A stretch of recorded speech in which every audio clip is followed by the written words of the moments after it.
no longer needs to control anything to feel at peace. That is when her energy becomes magnetic.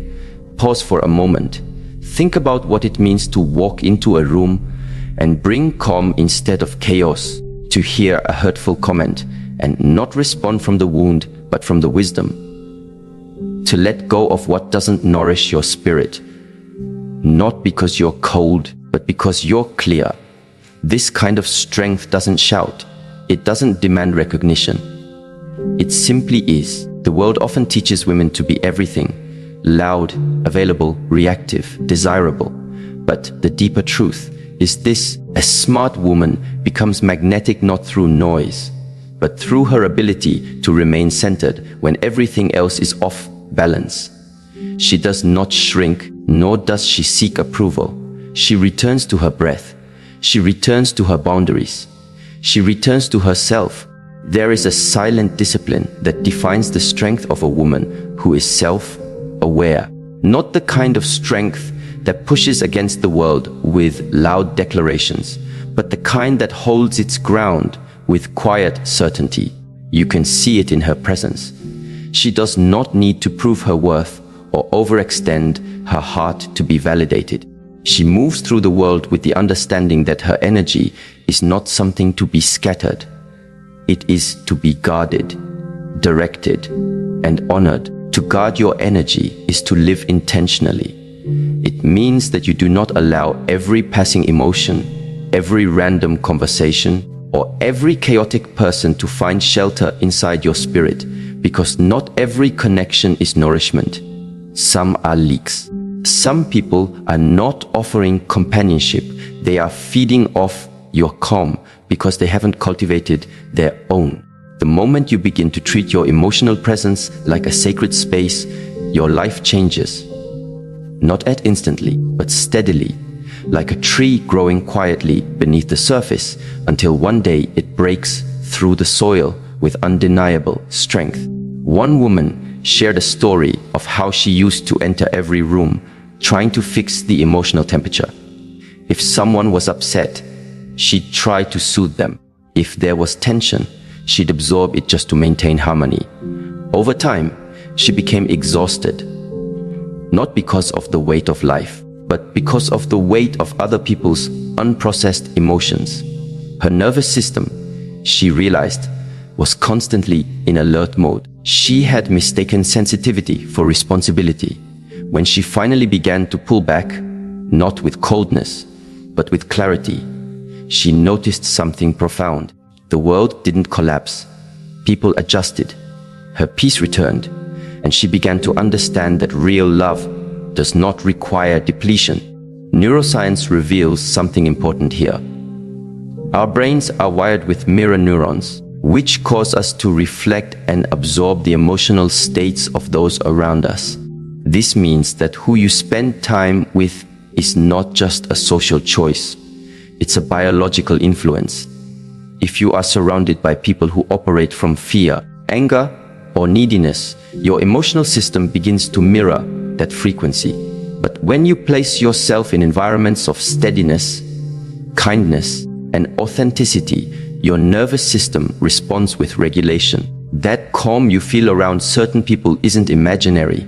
It's a sign that their energy is safe for your spirit. So, guarding your energy isn't about isolation. It's about discernment. It's about knowing that you can still be compassionate without becoming a container for other people's chaos. That you can hold space for someone without losing your own. And that the highest form of love you can offer the world is a regulated, grounded, present version of yourself. This is especially important in relationships because many women have been conditioned to equate love with self-sacrifice. They think that proving loyalty means absorbing pain. But true intimacy begins where self-abandonment ends. If your presence in someone's life requires that you constantly ignore your intuition, silence your needs, or shrink your truth, then that relationship is not love. It is survival masquerading as connection. Guarding your energy also means not explaining yourself to those committed to misunderstanding you, not Every conversation deserves your emotional investment. Not every argument needs your rebuttal. Sometimes silence is not avoidance. It is wisdom. One woman described how she used to explain herself to people who had already made up their minds.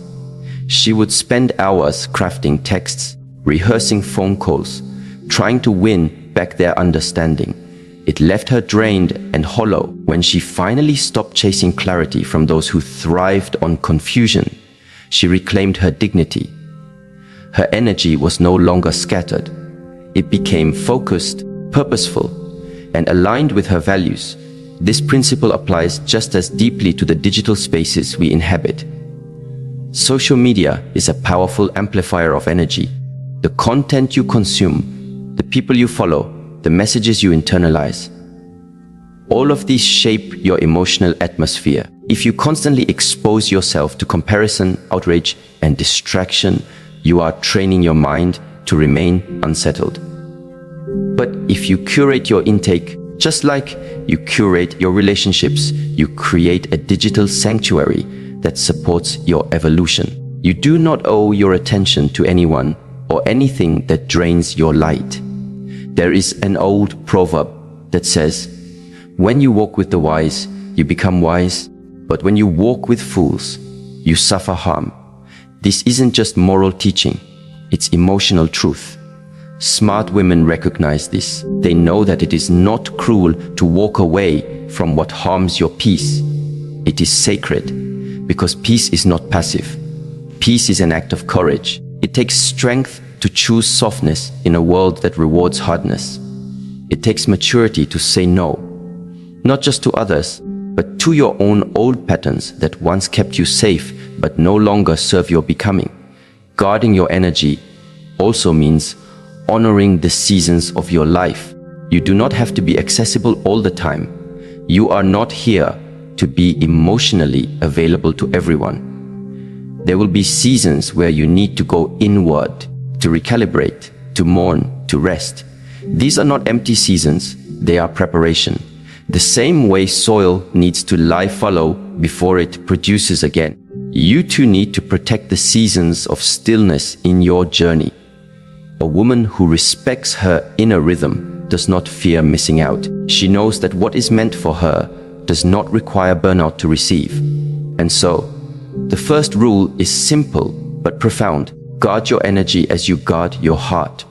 Because when your energy is clean, your life begins to reflect that clarity. The relationships that stay are the ones that feed your growth.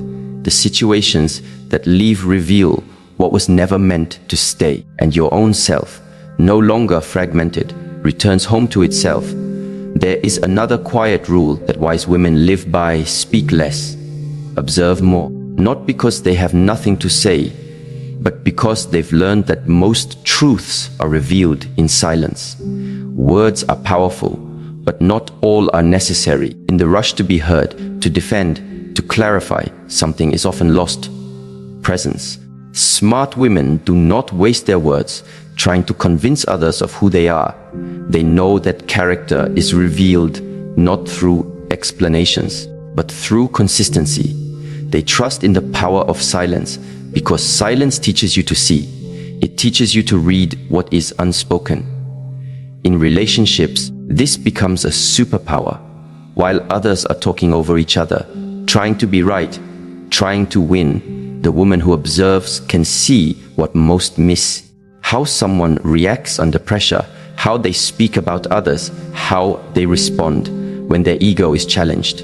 She listens not just to words, but to tone, not just to promises, but to patterns.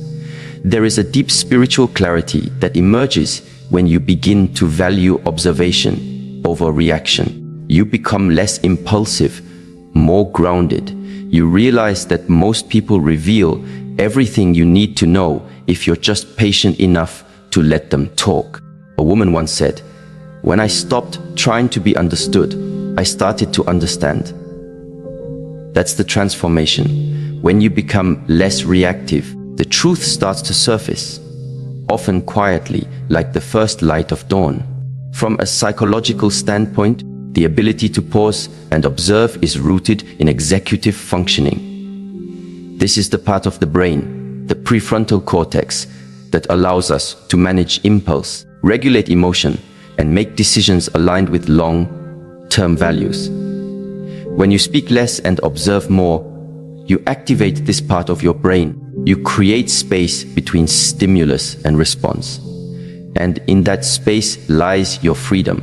The freedom to choose who you want to be in that moment, rather than defaulting to old programming. Eastern philosophy speaks to this as well. The concept of wu-wei, effortless action, teaches that observation is the foundation of wise movement. You do not need to force what is natural. When you are attuned to your environment, your intuition, your body, you begin to act from alignment, not urgency. You do not need to chase answers. You allow truth to reveal itself. In practical life, this might mean listening fully when someone speaks instead of formulating your response while they talk. It means watching how someone behaves when they think you're not paying attention. It means noticing your own triggers without judging them and asking, why did that make me feel defensive? What story am I telling myself right now? Observation also requires the discipline of stillness. And stillness is hard in a world that constantly pushes for noise, movement, reaction. But a woman rooted in stillness is not easy to manipulate. She's not quick to defend what she already knows to be true. She does not respond to provocation with panic. Instead, she leans back, listens, watches. She studies energy, not just words. And this is what gives her the edge, not power over others, but power within herself. In conflict, she chooses presence over performance. She can sit in discomfort without needing to dominate it. She lets silence do the heavy lifting. Because sometimes the most powerful statement is no statement at all. And the deepest form of strength is not saying everything. It's knowing what doesn't need to be said. This practice is not easy at first.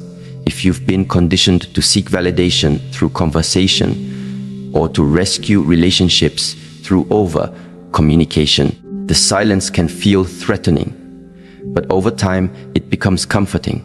It becomes a sanctuary. Because when you speak less, you start to hear more within yourself and in others. You begin to notice who listens when you finally do speak. You start to see who respects your stillness rather than fills it with noise. A woman once told of how she tested this principle in dating. She decided she would no longer fill awkward silences with chatter.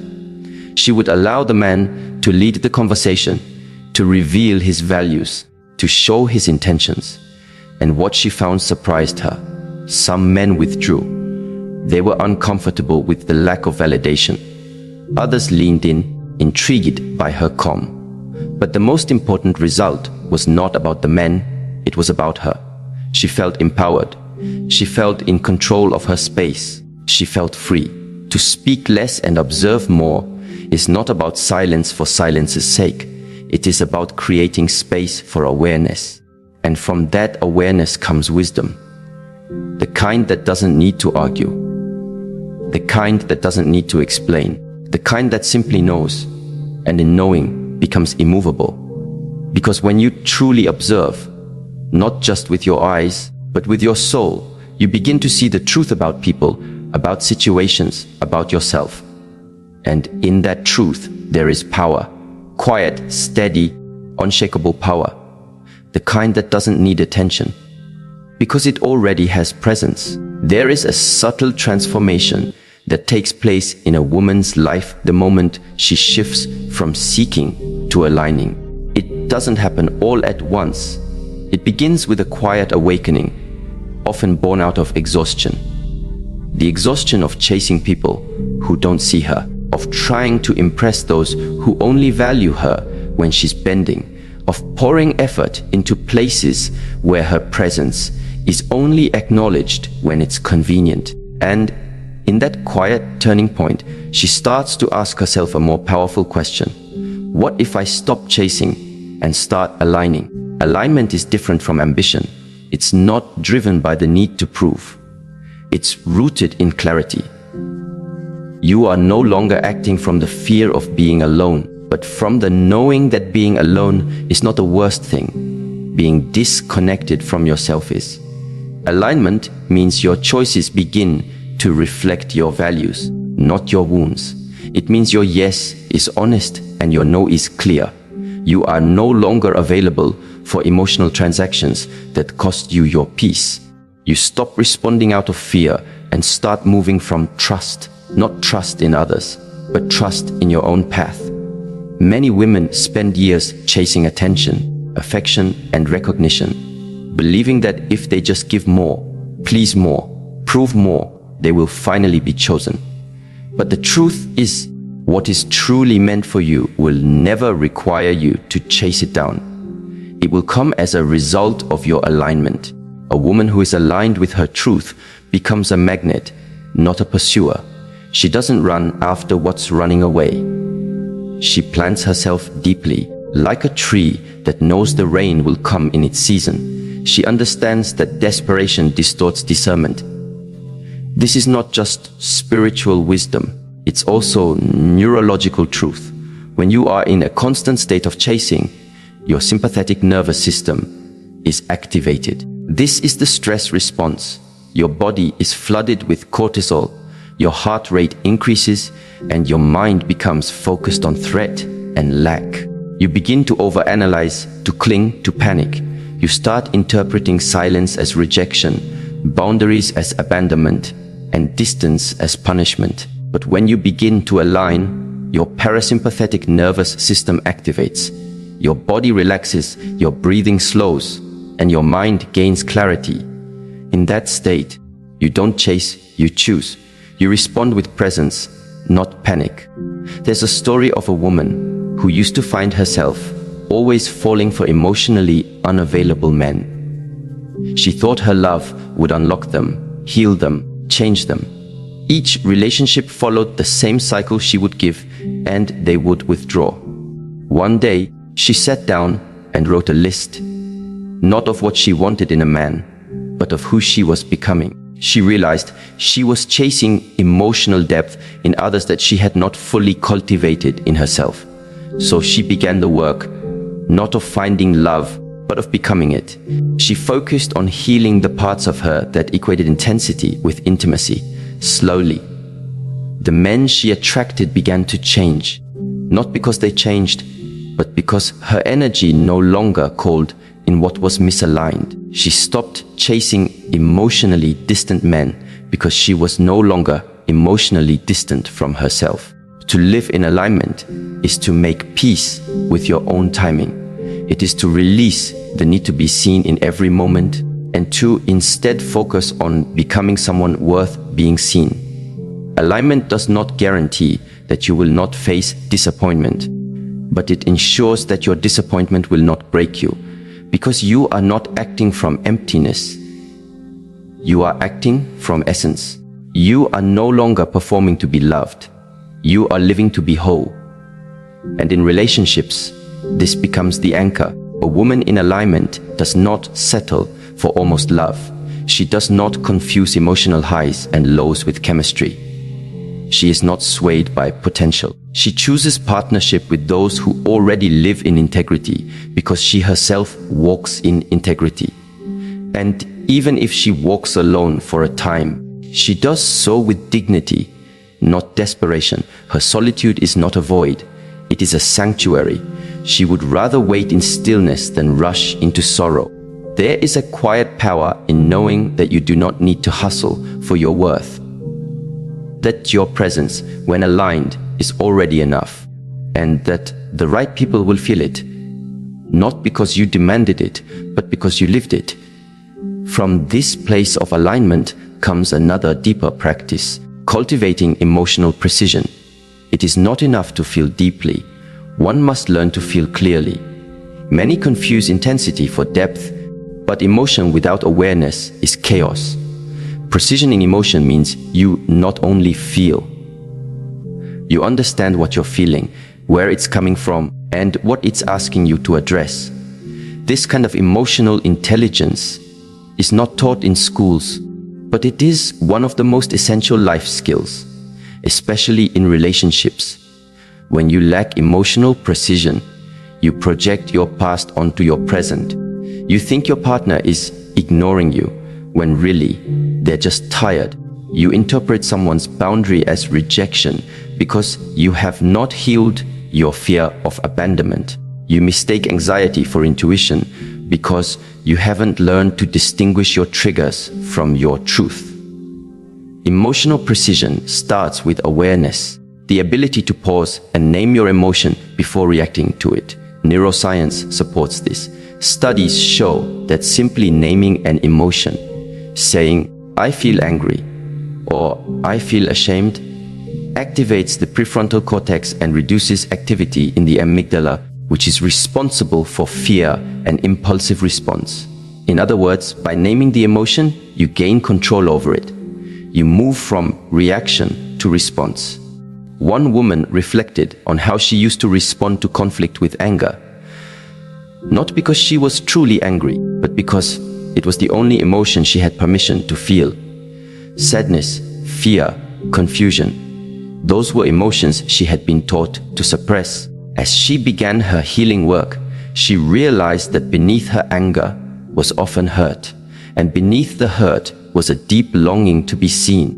By learning to feel precisely, she no longer exploded in arguments. She expressed what was real. She was able to say, "When you cancel our plans without notice, I feel unimportant," instead of accusing or withdrawing. And her relationships began to shift, not because others changed, but because her communication became clean. Precision in emotion also requires the discipline to pause. There is a sacred gap between stimulus and response. In that space lies your power. When something triggers you, do not move immediately. Breathe. Ask yourself, what am I really feeling? Where have I felt this before? Is this emotion based on the present, or is it echoing something from the past? This inner dialogue is not overthinking.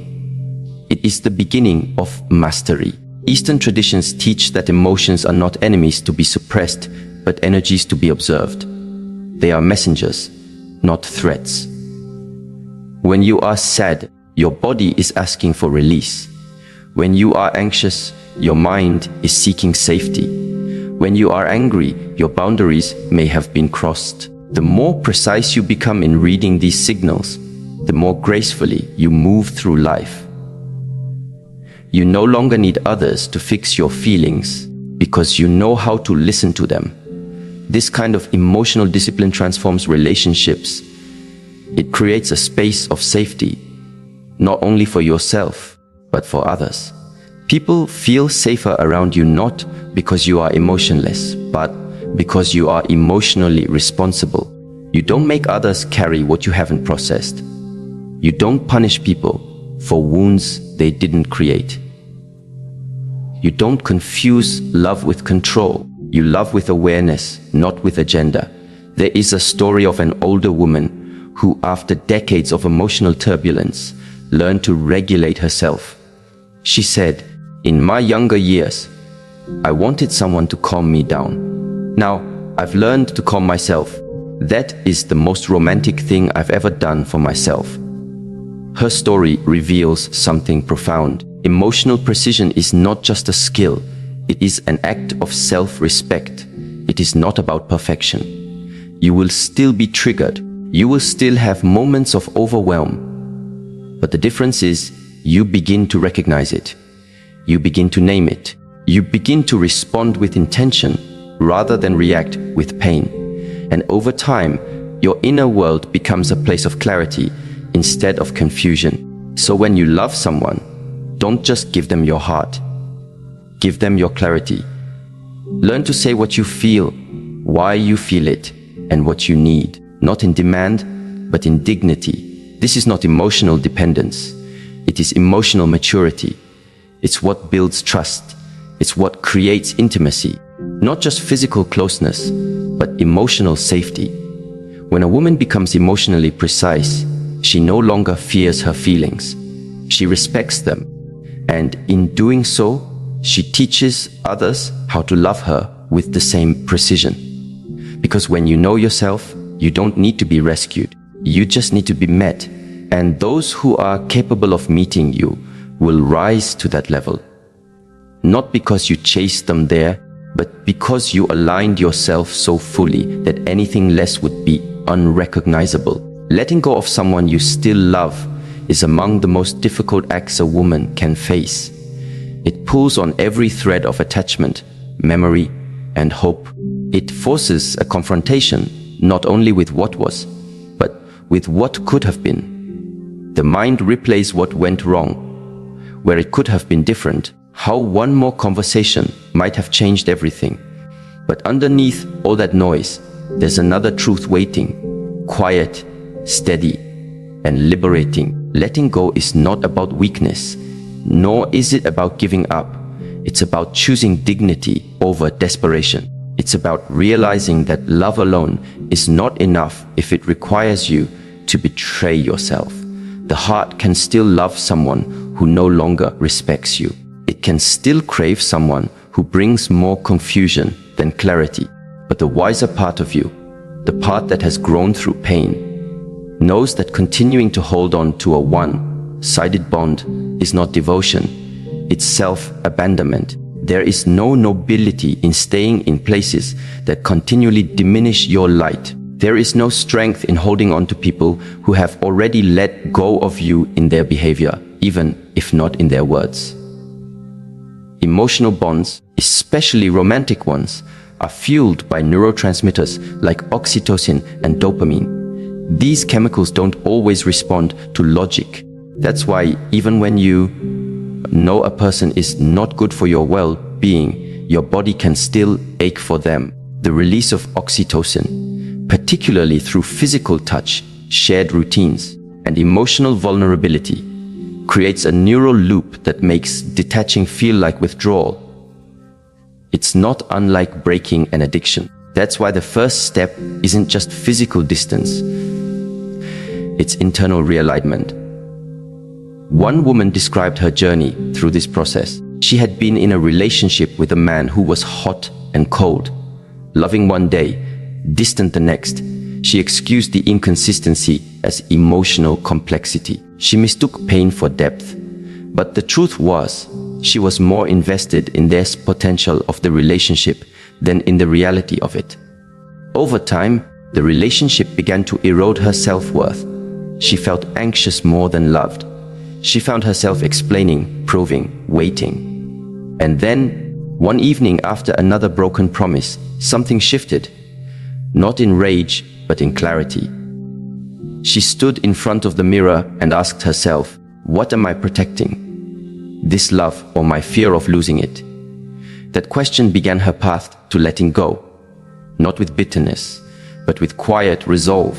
She allowed herself to grieve, to feel the ache of absence, to confront her fear of starting over. And through that pain, she discovered something far more powerful than attachment. She found her dignity again. She began to rebuild her sense of self, not around a relationship, but around her values, her peace, her inner knowing. Letting go with dignity means that you stop begging for closure and create it yourself. It means you no longer wait for apologies that may never come, or for someone to finally recognize your worth. You stop needing the story to end perfectly in order for you to walk away. Instead, you choose to end it with integrity, not because they deserve it, but because you do. This choice requires emotional boundaries. It requires saying no to communication that reopens wounds. It means unfollowing, not to be petty, but to protect your healing. It means setting up rituals that reconnect you to your own presence. A walk in the morning, journaling your emotions without censoring them, moving your body to release what words can't express. These are not distractions, they are declarations. Each act says, I am choosing myself now. There's an ancient teaching that says, when the heart lets go, the soul returns. Because when your heart is tethered to someone who continues to wound it, your soul becomes fragmented. Your energy is spent scanning for their attention, decoding their moods, hoping for their growth. But when you release that bond, not out of hatred, but out of love for yourself, you begin to return to wholeness. You become emotionally available to your own life again. Your intuition gets louder, your clarity becomes sharper, and slowly you remember who you were before you began molding yourself to fit into someone else's capacity to love. This act of release is not done in a single moment. It happens breath by breath, day by day, thought by thought. Some days you'll feel empowered, and others you'll feel shattered. That's part of it. The key is to not let the pain pull you back into what you already outgrew, because healing doesn't mean you stop loving someone. It means you stop abandoning yourself for them. A woman once shared that the most powerful moment of her life was when she walked away from a man she still loved. Not because he was evil, but because he was unavailable. She said, "I realized I was trying to make a home out of a hallway. And when I left, I finally saw all the open doors life was waiting to show me." When you let go with dignity, you don't just end a relationship, you reclaim the energy that was once lost in holding it together. You come back to yourself, not the self that was anxious, reactive, or unsure, but the self that is whole, present, and enough. And from this return comes a deeper awareness, the realization that your emotional responses are not random. They are rituals shaped by years of conditioning, and to evolve, you must replace reaction with conscious ritual. In that shift lies your freedom. Most people live in emotional autopilot. Something upsets them, they lash out. Something disappoints them, they withdraw. Something triggers fear, they chase or avoid. These responses are often rooted in past survival strategies. But to live a meaningful life, especially in love, you must learn how to respond, not react. This means creating rituals that interrupt the cycle of reactivity and rewire your nervous system toward presence. A ritual is not a habit done mindlessly. It is an intentional practice designed to bring you back to center. For one woman, her ritual was 5 deep breaths before responding to a triggering message. For another, it was writing down what she wanted to say, but not sending it until 24 hours had passed. For someone else, it was lighting a candle and sitting in silence when emotions began to flood her body. These rituals were not meant to suppress emotion, but to hold it, to give it space without letting it control the next decision. Scientific research shows that rituals, even simple ones, help regulate the amygdala, reduce cortisol, and increase a sense of control. They act as anchors. When your emotions rise like waves, your ritual is the shore that reminds you, I have a choice. I am not at the mercy of my reactions. In relationships, this discipline is crucial because love will trigger you. It will expose wounds you didn't know you had. If you haven't built the capacity to hold space for your own feelings, you will use others as emotional regulators, blaming them for your discomfort or making them responsible for your peace. This is not love. It's emotional outsourcing. Replacing reaction with ritual means you take responsibility for your state before bringing it into the shared space of connection. You ground yourself before confronting. You reflect before responding. You pause, not to delay truth, but to deliver it with grace. A woman who lives this way doesn't need to raise her voice to be heard. Her presence speaks louder than her volume. One woman shared how her relationship began to shift when she stopped reacting immediately to every trigger. She created a simple ritual. When she felt emotionally overwhelmed, she would step outside, feel the ground beneath her feet, breathe in for 4 counts, hold for 4, and exhale for 4. Only then would she re-engage. She said, "It wasn't about being calm all the time. It was about not letting my past run my present." Her partner noticed. Their arguments decreased. Their intimacy deepened, not because problems vanished, but because presence increased. Replacing reaction with ritual also helps you in moments of solitude. When loneliness creeps in, the reaction may be to scroll endlessly, to text someone you've outgrown, to distract yourself with noise. But a woman committed to her evolution meets that moment with a ritual. She turns inward. Maybe she journals. Maybe she dances. Maybe she sits with the ache without running from it. And in doing so, she transforms that ache into a teacher. There is a wisdom that arises only when you stop reacting and start listening to your body, your breath, your intuition. You begin to recognize the difference between urgent emotions and important truths. Urgent emotions scream for attention. Important truths wait for stillness, and rituals create that stillness. A daily ritual might be as simple as placing your hand on your heart each morning